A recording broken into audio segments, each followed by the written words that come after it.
दोस्तों आज मैं बात करने वाला हूं सैटेलाइट इंटरनेट के बारे में। और क्या सैटेलाइट इंटरनेट फ्यूचर है? सैटेलाइट इंटरनेट से क्या प्रॉब्लम हो सकती है और क्या ये सिक्योरिटी के मामले में ठीक रहेगा कि नहीं, और क्या क्या लीगल पचड़े भारत में सैटेलाइट इंटरनेट को लेकर चल रहे हैं, और कैसे अगर सैटेलाइट इंटरनेट आ गया तो ये जियो फाइबर जो कि बहुत जगहों पे आया ही नहीं है, एयरटेल का एक्सट्रीम फाइबर वो भी बहुत जगहों पे आया ही नहीं है, और बीएसएनएल के लिए तो मैं ताली मारना चाहूंगा क्योंकि वो लोग तो गांव में सुन के फोन पटक देते हैं। मैंने बीएसएनएल वालों को कॉल की, उनके ऑफिसर्स को कॉल की, और जब उनको पता चलता है कि मैं गांव में रहता हूं तो वो इंटरनेट कनेक्शन लगाना नहीं चाहते। एयरटेल भी बस यहां पर बैनर लगाने आता है और इंटरनेट नहीं देता है मेरे को। तो यहाँ पर मैं कुछ जुगाड़ करके एक छतरी सी लगा रखी है जो कि नियरेस्ट मेरा जो लीज लाइन ले रखी है वहाँ से वो इंटरनेट छोड़ते हैं, वो मिक्रोटेक की जो होती है। खैर वो अलग सीन है, मैं आपको बता चुका हूँ। तो भाई स्टारलिंक जो सबसे पॉपुलर सैटेलाइट इंटरनेट है भारत में भी, वो 3 जगहों पर प्री ऑर्डर एक्सेप्ट कर रहा है और शायद वो सर्विस देना भी शुरू कर देगा बहुत जल्दी ही। इलन मस्क के द्वारा पावर्ड ये कंपनी है और प्री ऑर्डर्स बहुत पहले ही शुरू हो गए थे। 7,500 रुपये कुछ आपको देने होते थे एंड फर्स्ट सर्व करेंगे। अगर आप पहले फर्स्ट कम फर्स्ट सर्व जो है वो है, मतलब पहले आप ऐसे पहले आप तक वो हो जाएगा। शायद अहमदाबाद में, आंध्र प्रदेश में कोई जगह पे और मध्य प्रदेश में कोई जगह पे, इन 3 जगह पे ही अभी ये सर्विस का चालू होने का या सर्विस देने का जो बात तय हुई है। अब स्टारलिंक जो है कंपनी, उसने पूरे अंतरिक्ष में मतलब स्पेस में 1800 के आसपास सैटेलाइट लॉन्च की हुई हैं। जो लोग एस्ट्रोनॉमी में और ऐसे टेलीस्कोप लगा लगा के जो इमेज वगैरह लेते हैं, उनका ये कंसर्न है कि क्या ऊपर इतनी सारी सैटेलाइट लॉन्च करना सही बात हो सकती है। जो फोटोग्राफी वगैरह लेते हैं वो सैटेलाइट्स उनमें भी नजर आ रही हैं तो ये आरोप है भाई कि इलन मस्क ने भाई इतनी सारी सैटेलाइट स्पेस में लॉन्च कर दी है। स्पेस तो भैया पूरा घिरा हुआ नजर आता है, सैटेलाइट ही सैटेलाइट नजर आ रही है। ये किन लोगों के लिए बनाया गया है? जो स्टारलिंक जो इंटरनेट है, जो बेसिकली एक छतरी आप कहीं भी लगा सकते हैं, सैटेलाइट से इंटरनेट ले सकते हैं। 50 मेगाबाइट से लेके 150 मेगाबाइट्स तक की जो स्पीड है आपको मिलेगी। मेगाबिट्स नहीं है, मेगाबाइट्स है, ऐसा मैंने पढ़ा है। तो ये तो बहुत फास्ट स्पीड है और खासकर उन जगहों के लिए बनी है जहां पर कोई भी, जैसे मेरी जैसी जगहों पे, मैं एक गांव में रहता हूं, ठीक है, ये मेरा जो घर है वो सब मेरे गांव में है। यहां पर कोई भी फाइबर ऑप्टिक आया हुआ नहीं है।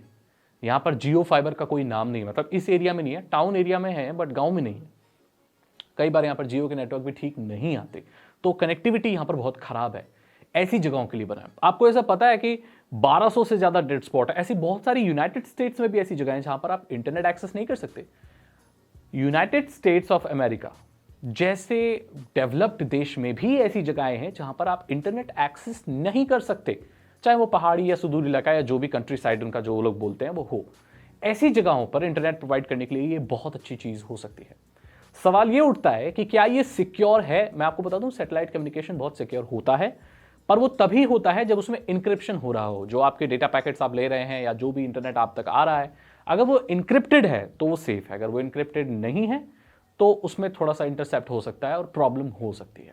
अब स्टारलिंक बहुत बड़ी कंपनी है तो सिक्योरिटी के हिसाब से तो जरूर सोचेगी ही, और इंक्रिप्शन तो आपको शायद बाय डिफॉल्ट ही देखने को मिलेगा। अब टेलीकॉम वॉचडॉग नाम की एक संस्था है, नॉन प्रॉफिट ऑर्गेनाइजेशन है जो किसी प्रॉफिट मोटिव के लिए काम नहीं करती। उसने ट्राई को, जो टेलीकॉम अथॉरिटी है इंडिया की, उसको एक लेटर लिखा है, बोला है कि ये लोगों को स्टारलिंक वाले ठग रहे हैं। जो सर्विस उन्होंने लॉन्च की ही नहीं है उसके लिए ये प्री ऑर्डर्स ले रहे हैं। जिस सर्विसेज के मंथली प्लान इन लोगों ने नहीं बताए हैं, उस सर्विस के लिए ये लोग प्री ऑर्डर से पैसे लोगों से कैसे ले सकते हैं, जबकि इस सर्विस को लॉन्च करने की कोई गारंटी नहीं है। तो ये और लाइसेंस वगैरह भी शायद पूरे नहीं लिए। तो भारत सरकार ने पहले कहा था कि भाई हमें कोई भी ऑब्जेक्शन नहीं है, अगर कोई भी कंपनी सैटेलाइट इंटरनेट भारत में लॉन्च करना चाहती है तो हमें कोई दिक्कत नहीं है भाई, ये तो अच्छी बात है, लोगों को कनेक्टिविटी मिलेगी, बट वो इंडियन लॉ के हिसाब से चले और जो भी लाइसेंस चाहिए होते हैं वो सरकार से ले ले, हमें कोई ऑब्जेक्शन नहीं है।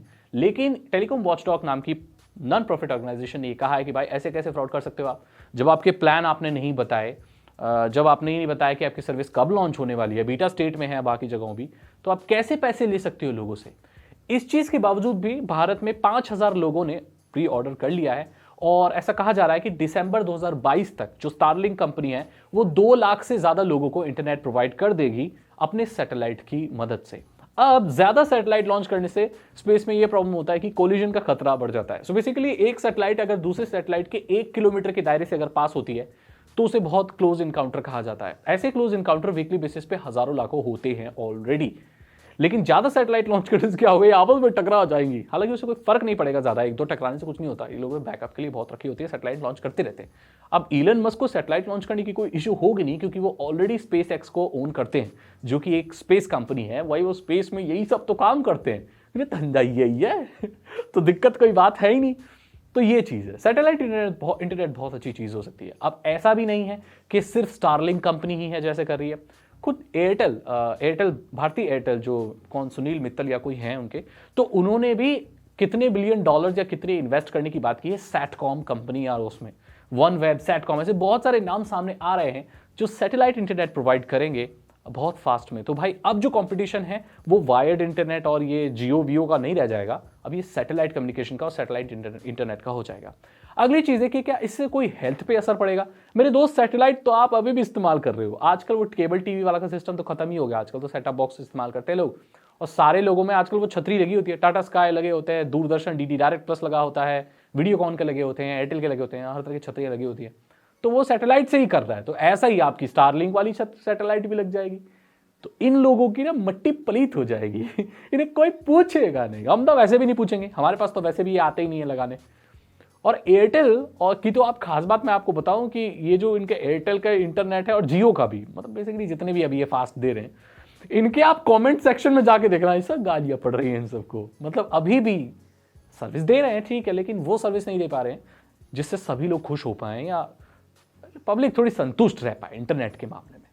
तो ये कुछ नया होने वाला है, इस चीज़ को देखते हैं। जो भी पचड़े पड़ रहे हैं, लीगल पचड़े पड़ रहे हैं, इस चीज़ के बारे में मैंने आपको बता दिया भाई अगर आपको भी कुछ पता है सैटेलाइट इंटरनेट के बारे में तो मुझे ज़रूर बताइएगा मेरे दोस्त। अब ये कौन से बैंड को इस्तेमाल करती है, ये का बैंड को इस्तेमाल करती है, KUKA, आई नो बहुत सिली है, बट ये बैंड बहुत टेस्टेड है, वेल टेस्टेड है और इंटरनेट प्रोवाइड करने के लिए सफिशियंट है और अच्छे हैं।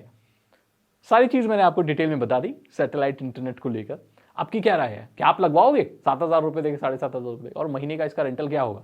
सैटेलाइट इंटरनेट सस्ता नहीं होता, मुझे डाउट है कि जब प्लान सामने आएंगे या शायद आगे हों पता नहीं, तो बहुत महंगे होंगे, डॉलर में होंगे बेटा तो देखते हैं क्या होता है। अगर आपको वीडियो अच्छी लगी तो लाइक करें, अपने दोस्तों के साथ शेयर करें।